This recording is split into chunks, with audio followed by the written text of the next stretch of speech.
E-I-E, everybody. That means what's up in Portuguese. Welcome back to Love and Grit. It's Laia. I am Justin. And I'm Rachel. And as we continue to celebrate all facets of Latin culture, today is all about the arts. It's time to head back to the ballet. And today we speak with one of the biggest reasons, first soloist at the PA Ballet, Nayara Lopes. Also, it's film festival season, and Marángeli Mejía Rabell is going to check in and let us know what's good at the Philadelphia Latino Film Festival. But first, a lightning round of Philly faves. What we doing, Justin? Your favorite performance venue in Philadelphia. Oh, I like that announcer voice, Justin. Yeah. That was a little You go different. first, obviously, the queen. Oh, thank you, Booby. Thank you.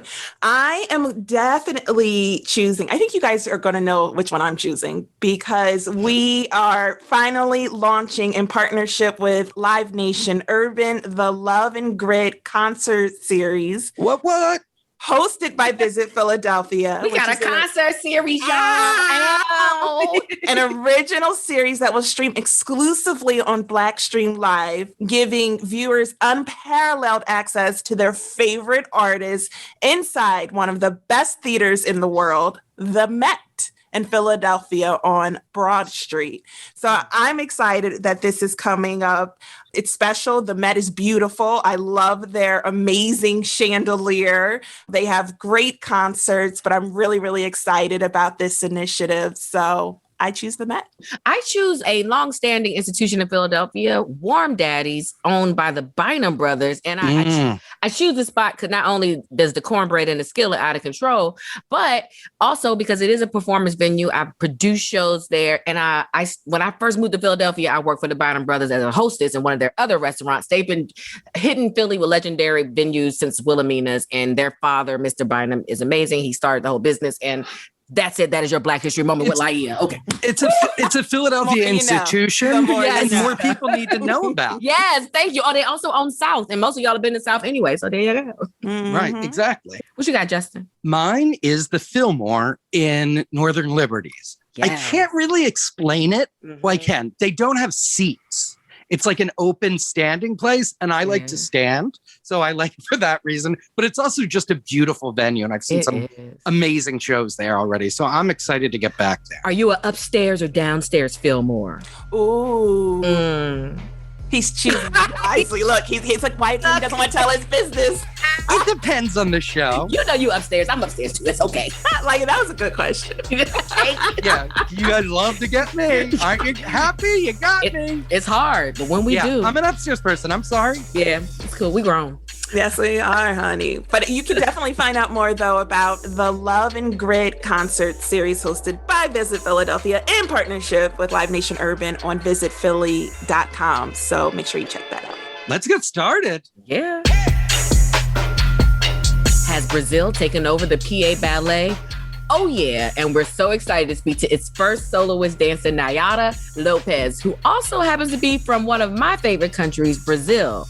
Having been a dancer since the age of 6, Nayara's matriculation in dance in the dance world is just as impressive as her current position at the PA Ballet. Did somebody say Dance Theater of Harlem? Yes, they did. Today, we speak with Nayara about her journey and this new virtual dance season. Yeah. She's been practicing this for weeks. I started at the age of 6, and I started because I wanted to copy my sister. I actually was always wanting to be a runner. I didn't like ballet. I thought it was very boring. I'm just being honesty here. But I saw my sister. She started dancing, and I thought everybody looked so happy and so pretty that I needed to try. You know, I was too young to have my own opinions. And I did, and it went so well. After a month, I was the best in class. I was so young. I went to my older school. So I was in Brazil until I was 15. Okay. I was training, preparing to the point shoes to be a professional. And my teacher, she saw so much potential, and she always loved how much soul I have. I'm a very dramatic person, and it works so much in the arts. And she said, you don't really have technique, but you have soul, and I want you to try to go outside of the country. That has been my dream, but it wasn't really my dream because I born in the favela, where everybody don't really have the money to afford a house. And when you're poor, you live where you can. You know, the best people are there. There are always people inside. It's just a situation that our country has, and it's really bad. But you understand the situation. Yeah. But I feel like for us here in USA with such a good quality of life, I know we have problems here too, but it's kind of like more shocking. My mom is a teacher. My dad is a teacher. They're hardworking people, but it was very hard for you to really get out of that life. So we got in a more stable position, but I was never able to really take a flight or imagine to be outside of the country. So I wanted it, but I also have always been realistic, and my mom has always been realistic. When my teacher, she came with that opportunity, I said, that's amazing, let's try. But I never said, I'm going to go, because I thought it was impossible. But okay, she brought me to this competition where I competed with 250 Brazilians. And I got second place. Wow. Everybody was shocked. Were you shocked? Of course I was. Because I come from a small town. And there's like Rio de Janeiro and Sao Paulo, where Brazilians, they're beautiful dancers. There's so much talent. Right. And I came back home so happy. But then we didn't have the money to go to New York to the finals. No. My teacher, Lucilene Santos, she's an angel. She got me sponsors through my school as well. And I went to New York, my first fly ever. Everything was amazing. I was enjoying everything. I think I even danced so well because I just wanted to go to New York. So I did so well, and I got a scholarship to JKO, the School of American Ballet Theater. Wow. Which is one of the best. Are you 16 by now? I was 15. 15. Oh, baby. Exactly. I thought I would love. I hated it. Nobody understands me. You know, I can't communicate, and I feel lonely, and I'm so young. And I thought I made a mistake. It's so funny because you kind of change your life when you think you're in a path and it's so comfortable, and life says, no, let's just be uncomfortable. I got through that because I found my best friend. He was in the second company, so he was getting some money monthly. I'm not going to talk too much about it because I get emotional. No. But he saved my life. And with that, I was starting to like the situation, because then I could speak a little more, and I could see I'm actually in an amazing company, and I can't just allow myself to be sad, you know, and not see my future, because I am here for a reason. I was growing up, you know, you have to grow up. Right. I stayed in New York for 2 years, and then I stayed in a house with 8 guys, which helped me understand men. Oh, good for you. Tell us more. I'm grateful for it, but it was very messy. Right? Talk about the love and the grit. Anyhow, after this, I found a job in Orlando Ballet. I stayed there for a year, and then I got a job to the National Ballet of Canada. I guess I got really comfortable with my personality by that time. My director said that I didn't fit in the corps because I had a little bit too much personality. And Wait a minute. All right. This is a sister friend moment right now. Okay. So I need to know what was going through your head when she decided to say that, and what did you say in response? Good questions. I didn't say anything in response because at the moment I'm a Brazilian. I'm a dark-skinned dancer, and I just need a job, because if I go back home, I see myself not fitting in anymore. It's been away 4 years. I didn't study. I stopped studying. So what am I going to do when I go back home? I'm probably going to have to quit ballet. So the moment she said that, I wanted to say, please, I just want a job. I don't want to be a soloist. I don't need to be a principal. I just need a position. And now it's different time, because now we wanted dark dancers to stand out. But back then, that wasn't it. A lot of people don't understand the levels of ballerina. You're talking about being an apprentice, and of course you are a soloist, but how many levels to dancer are there? I still got to get to the principal. That's where you want to be. I mean, at least me, because I have dreams, and I yeah, girl, yes. I'm there. I came from Brazil from nothing, so I can still believe. But some people are different. Some dancers, they go from school to soloist, from school to corps de ballet forever, from school to principal.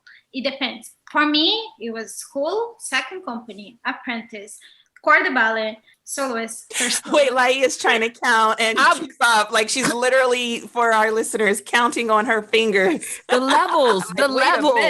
I have been through all the levels and I still have to conquer one. I'm thinking about your feet and I'm thinking about your muscles. I heard about ballerina feet. Ooh. What is your relaxation remedy? Because your schedule has to be intense. It is very intense. I feel like home is the place that I'm most happy. If you give me a night with a movie and a lot of food, because I do. Ooh. What you ordering over there? Oh, I love me a good pizza. Okay. I love the Mexican. everything. Have you noticed the dopeness of the Philadelphia eating scene? Oh my God. It's also very affordable. Right? Especially after New York, because New York gets you every time. So what's it like to be the first soloist? What does it mean in the Pennsylvania Ballet? I'm just going to give you honesty here. They're going to kill me later, but it's okay.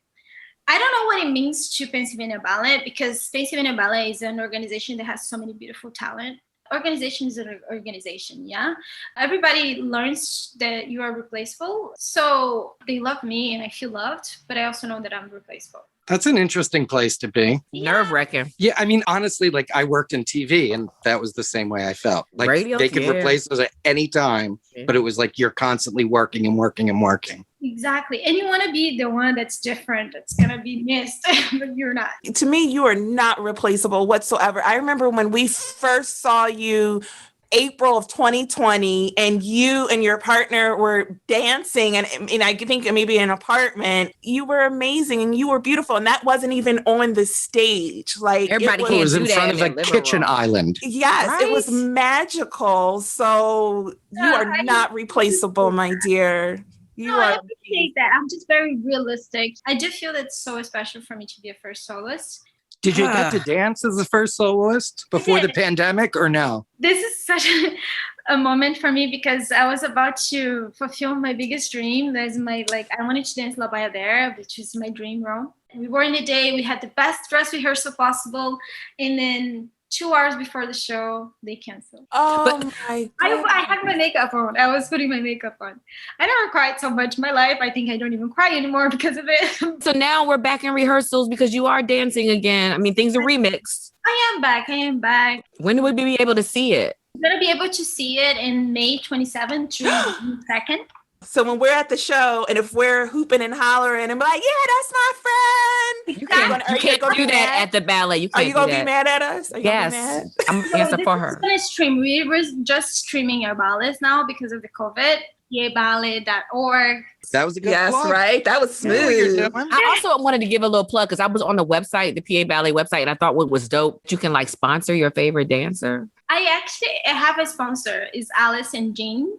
They actually started sponsoring me because they heard that I was in the state of Harlem.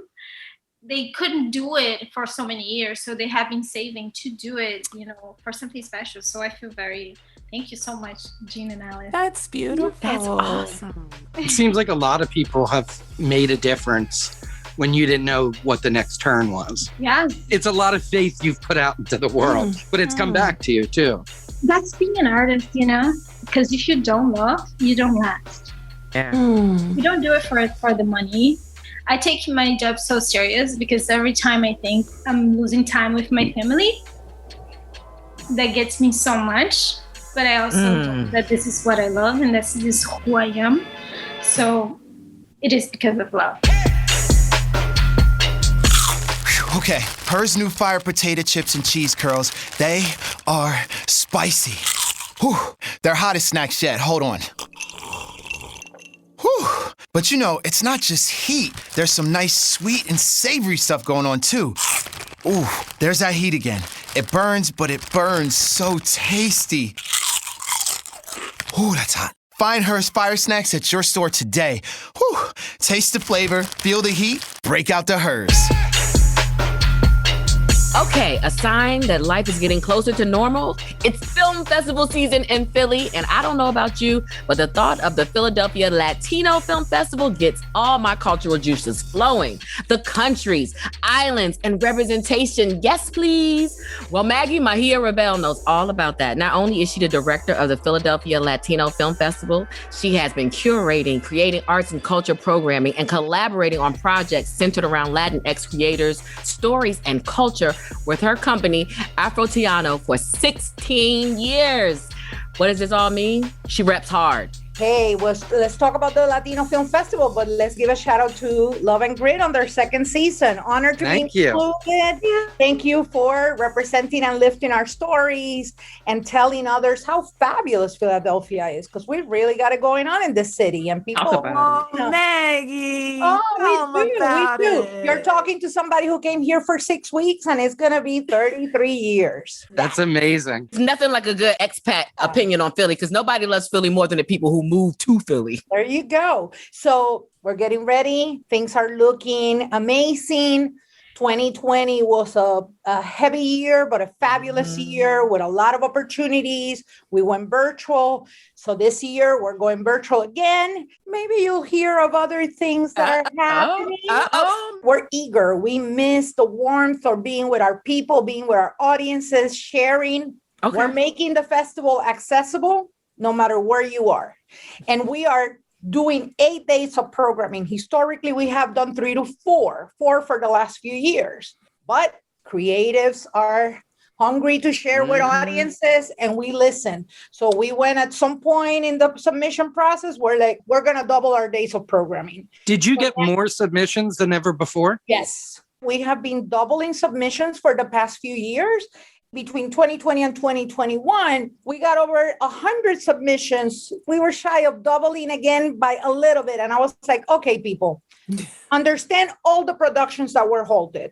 This is phenomenal. We have more than 25 countries represented. Wow. 26 world premieres. Can you tell us a little bit about some of the themes? Thank you so much for asking. So we do an award called Lola. That was to celebrate outstanding work in film. We also have somebody that when we talk about Lola and we talk about excellence in filmmaking and representation for our community, we want to just celebrate somebody who's an icon in our community. So we, on Sunday the 6th, will be premiering Rita Moreno's documentary, The Girl. We just went for it. I'm sorry. I really do love Rita Moreno. Maggie, I knew you had something. I knew it. You're such a tease. I'm like, wait a minute. And the beauty of it is that we also have her audiences and the fact that access is critical. Yeah. So we want to make sure that people can access all content virtually, but we also want to go to communities. So stay tuned. Our team is working nonstop. Visit us at PHLAFF.org, PHLAFF.org, and check our film guide. Stay tuned for updates on events. Follow us on social media, and it's Philadelphia Latin Fest on those platforms. I want to know, like within this last 10 years of the film festival, can you recall a project or filmmaker that really made you guys proud that you were one of the first organizations to feature their film? Oh, absolutely. I'm going to say Eli Jacobs Fantauzi. And Eli has been a friend of the festival, is part of the PHLAFF family. We wanted to make sure that our opening night provided opportunities for folks. Hey, boo, you're going to go out to dinner, stop by, have a drink, grab some food, check a couple of shorts, get a sense of what the weekend is like and go. You got a date, swing by. Mm-hmm. Grab a little bubbly, check a few people, network, go. You're working and you're like, oh my God, I want to go home. But you want to support? Come for a little bit. We'll hook you up, have a good time, feel the warmth of community, and then go home. Yeah. Part of that is like, okay, how do we program this? And we engage in programming shorts.